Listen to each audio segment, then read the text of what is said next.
Bonjour et bienvenue dans ce podcast qui traite aujourd'hui de l'obsolescence programmée. Nous allons essayer de faire le tour de la question. Saviez-vous qu'il y a 60 ans, une ampoule pouvait durer 60 ans ?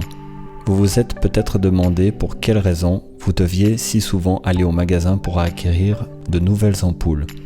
La plupart du temps, elles sont capables de passer l'hiver, mais dans la plupart des cas, c'est une durée de vie d'à peine 6 mois qui vous est proposée pour ce genre de produit. Cela en surprend tout de même quelques-uns qui se posent la question de savoir pourquoi un petit filament protégé de la lumière fait-il pour s'oxyder et finalement par rompre.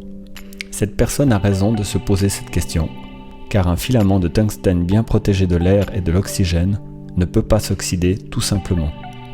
La réponse est claire. L'industriel qui produit cette ampoule fait en sorte que le vide à l'intérieur de la cloison en verre, pseudo-hermétique, ne soit pas totalement parfaite. Ainsi, il s'assure une usure programmée de son produit, conduisant le consommateur à se diriger inéluctablement vers le tiroir caisse. Cela tombe à pic pour les rentrées d'argent des conseils d'administration des sociétés industrielles, car sur le marché, il n'y a pas que des ampoules. Il y a des millions de produits qui ont adopté exactement le même type de comportement. Les imprimantes par exemple, certains consommateurs auront assurément remarqué la capacité extraordinaire des imprimantes à tomber en panne quelque temps après la fin de la garantie, n'est-ce pas ? Les téléphones portables ne fonctionnent plus très rapidement le moment venu de la question de la reconduction de l'abonnement chez son fournisseur télécom. Il faut se rendre compte que l'industriel s'est interrogé sur l'augmentation du potentiel de son chiffre d'affaires dans les années 80 en se disant qu'il serait nettement plus utile de proposer des produits un peu moins chers mais qui vont s'user plus rapidement pour la raison très simple que lorsque nous retournons au magasin dans l'idée de remplacer un objet défectueux, nous sortons la plupart du temps avec une ribambelle d'objets connexes, conséquence d'un besoin de rentabiliser le déplacement. Les meilleurs dans le domaine de l'obsolescence programmée, ce sont les équipes d'ingénieurs et du commerce de la marque Apple. Voici une petite liste des méthodes les plus utilisées en général par les industriels dans l'ordre d'innovation. On s'arrange pour fragiliser les produits ou des éléments du produit. Pour les téléviseurs Samsung par exemple, cela a longtemps été les condensateurs de très mauvaise qualité et placés volontairement très proches des éléments chauffants pour diminuer la durée de vie de ces petits composants prématurément. Il est à noter que les condensateurs ne supportent pas du tout la chaleur. Rendez-vous compte, certains utilisateurs auront remplacé leur téléviseur pour un composant hors service qui ne coûte que 10 centimes d'euros. Une autre méthode consiste à l'impossibilité de remplacement de certains composants. Il est évident que l'industriel est très malin et qu'il a très vite remarqué que le consommateur s'amusait à faire réparer son produit, si cela était envisageable et à un prix acceptable. Il a donc commencé à riposter en rendant ses produits et éléments de produits très difficiles voire impossibles à remplacer. L'exemple en est fait avec la batterie des téléphones portables de la marque Apple. La durée de vie de la batterie est pratiquement équivalente à la durée de la garantie. Le coût de remplacement d'une batterie sur un iPhone est de plus d'un tiers de la valeur du téléphone. Une étude a prouvé que si cette valeur dépassait un tiers de la valeur du produit, le consommateur procède au remplacement de ce dernier avec le dernier modèle sur le marché.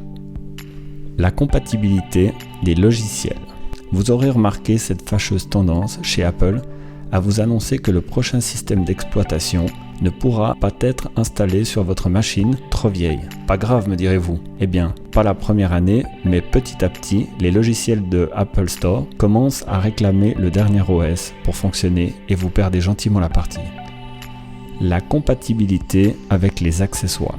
La fiche de connexion pour la recharge du téléphone n'est pas standard chez Apple et elle change avec les modèles. Nous sommes donc partis pour remplacer petit à petit les accessoires des marques tierces, comme les enceintes munies d'un socle de réception spécialement dédié aux iPhones. Et dernièrement, la mode. Ce dernier principe est très fort car il permet de s'affranchir de la magouille de l'obsolescence programmée pour une partie de la population. Pour certains, il n'est absolument pas envisageable de ne pas posséder le dernier modèle de téléphone portable. Vous n'imaginez pas ce que les collègues du bureau pourraient penser de lui. Le téléphone portable a tendance à symboliser la classe sociale de l'individu. Vous comprendrez à présent que le téléphone portable est actuellement l'outil de l'obsolescence programmée, car il comporte en lui le plus de techniques conduisant à son remplacement prématuré. Au niveau des téléphones mobiles, il existe quelques alternatives pour ceux qui refusent de rentrer dans cette spirale infernale de l'obsolescence programmée. Le site internet iFixit, qui fournit des tutoriels détaillés pour la réparation des produits Apple et produit des composants alternatifs et compatibles à moindre coût.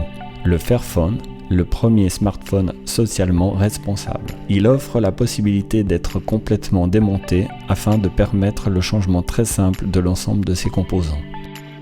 Le plus désastreux dans toute cette affaire a été le moment où le génie industriel s'est dit « Et si l'on appliquait les mêmes méthodes au domaine de l'alimentation ?» Il est envisageable de penser que pour réaliser quelques millions de dollars de chiffre d'affaires supplémentaires par année, l'on se lance dans la fabrication de véritables objets de Camelot qui se dégradent tout seuls prématurément. Ou encore que certaines marques sans scrupules intègrent volontairement des lignes de code qui stoppent le fonctionnement d'une machine après quelques mois de dépassement de la garantie. Mais que l'on change délibérément les dates de péremption sur les produits alimentaires, tels que la viande par exemple, et que cela conduise à une multiplication du facteur de massacre des animaux, devrait être puni de manière exemplaire par nos tribunaux. Je vous remercie d'avoir suivi cet enregistrement jusqu'à son terme. Si vous êtes touché par cette thématique, alors je vous invite à partager cet enregistrement avec un maximum de monde sur les réseaux sociaux.